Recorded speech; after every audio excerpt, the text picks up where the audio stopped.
Hey Sarah, I've been thinking a lot lately about why the world seems to be becoming more unstable in 2026.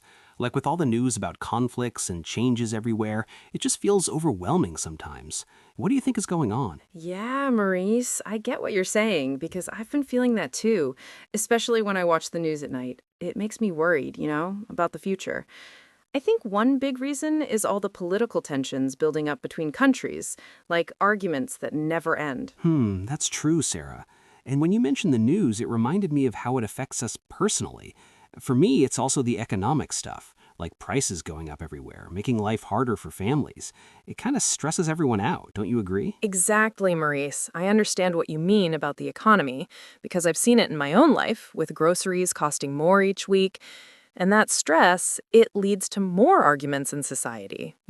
People getting frustrated and not communicating well. Right, Sarah. What you said about frustration really hits home, as I felt that myself during tough times at work. Another thing is climate change. With all these extreme weather events happening more often in 2026, like floods and fires disrupting everything. Yeah, I was thinking about that too, Maurice, because those weather disasters make me emotional, remembering how they affect innocent people. It creates instability when communities have to rebuild over and over, and governments struggle to help everyone. I get that, Sarah, and it makes sense why it's emotional for you, as it is for me too, seeing families lose their homes. Plus, there's the technology side, like social media spreading misinformation so fast, dividing people even more. That's true, Maurice. And I feel the same about social media, how it can make small issues blow up into big fights. It reminds me of times when I've misunderstood a friend's post and felt hurt, without talking it out properly. Exactly, Sarah. When you talked about misunderstandings, it brought back memories of my own arguments online. In 2026, with AI and everything advancing so quickly, people fear losing jobs, adding to the overall instability. Yeah, Maurice, I understand what you mean about AI and jobs, because honestly, it scares me a bit thinking about the future for young people. That fear, it pushes societies to become more divided, with protests happening more frequently everywhere. Right, Sarah. And those protests you mentioned, they show how deep the emotions run, like people just wanting to be heard. For me, it's also the global health issues lingering from past pandemics, making trust in systems lower than before. I get what you're saying, Maurice, because trust is so important, and when it's broken, everything feels shaky. It reminds me of how during the last health crisis, families couldn't even visit each other, leaving emotional scars that last. That's true, Sarah, and I feel the same about those scars as my family went through that isolation too. Now, in 2026, with new variants or whatever, it keeps the world on edge, affecting travel and economies again. Yeah, exactly, Maurice. When you said on edge, that's how I feel most days reading headlines. Another reason is inequality growing, rich getting richer while others struggle, leading to social unrest in many places. I was thinking about that too, Sarah, because inequality hits close to home for friends I know who can't afford basics. It creates a sense of unfairness that boils over into bigger problems like crime or divisions. Right, Maurice. And that unfairness you mentioned, it makes me sad thinking about kids growing up in that.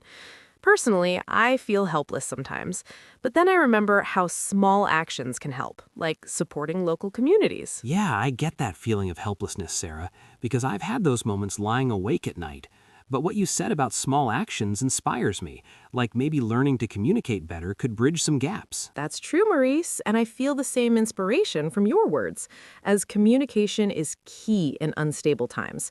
For example, improving English speaking helps connect with people from different countries, reducing misunderstandings globally. Exactly, Sarah. When you talked about English speaking, it reminded me how it improved my own confidence in conversations. In a world that's unstable, better English listening can help us hear other stories and empathize more deeply. Yeah, Maurice, I understand what you mean about empathy through listening, because I've experienced that in my travels. It makes me think that practicing English fluency could be a way to build stronger, more stable relationships worldwide. Right, Sarah, and building those relationships, like you said, feels emotional but rewarding.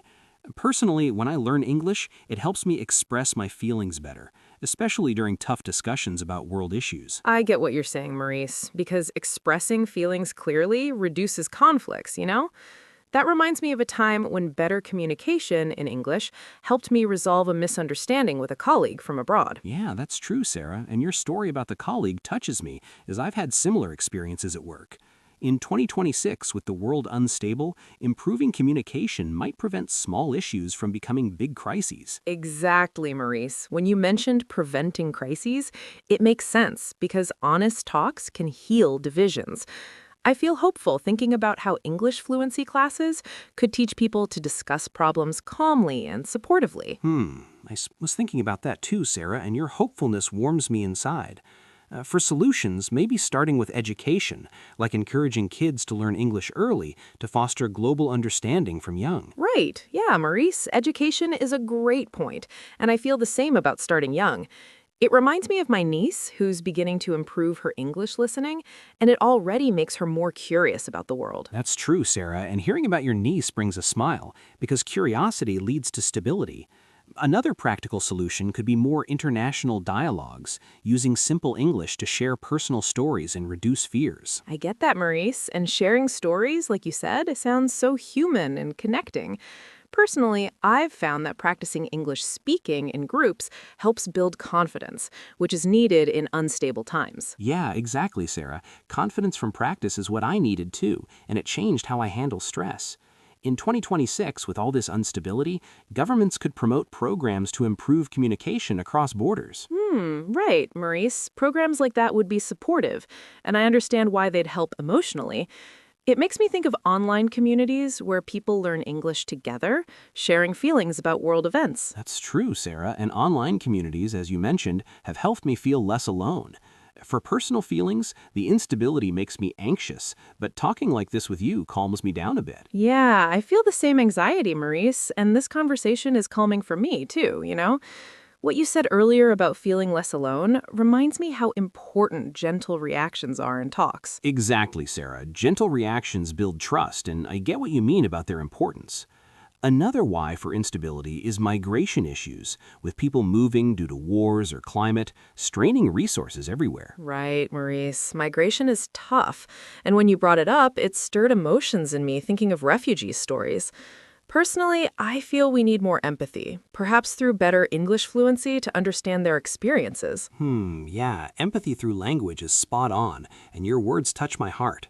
Solutions could include community workshops on English speaking, helping integrate newcomers and reduce tensions locally. That's true, Maurice. Workshops sound practical, and I feel hopeful imagining them in action. It reminds me of the time when I volunteered, improving my own communication while helping others feel welcome. I get that volunteering experience, Sarah, because I've done similar things and it built my confidence. In an unstable world, these small steps accumulate, like learning English listening to hear global news better. Yeah, exactly, Maurice. Accumulating steps is how change happens, and I understand your point deeply. Personally, the instability makes me value friendships more, pushing me to improve English for deeper connections. Right, Sarah. Valuing friendships in tough times resonates with me as it does for my life.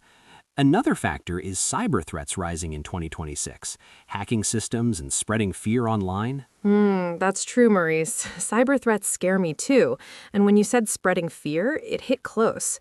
Solutions might involve educating people on safe communication, using English to share tips globally. Yeah, I feel the same fear, Sarah, and education on safety is a good idea from you. It makes me think how improving English fluency can help in reporting issues or seeking help internationally. Exactly, Maurice. Reporting issues clearly is crucial, and your thought adds to that nicely.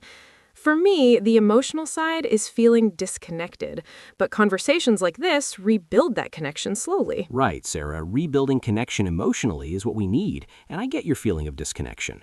Let's talk more about how economic instability happens, like trade wars affecting jobs worldwide. Yeah, trade wars are a big part, Maurice, and what you said reminds me of news stories I've heard. Personally, it makes me worried for my job, pushing me to learn English better for new opportunities. That's true, Sarah. Worry for jobs is real, and learning English for opportunities inspires me too. Solutions could be skill-sharing programs, where people teach each other communication in English. I understand what you mean, Maurice. Skill sharing sounds supportive and community-based. It reminds me of online courses I took to improve my English speaking, which helped during uncertain times. Yeah, exactly, Sarah. Online courses have been a lifeline for me as well in building fluency. In 2026, with political shifts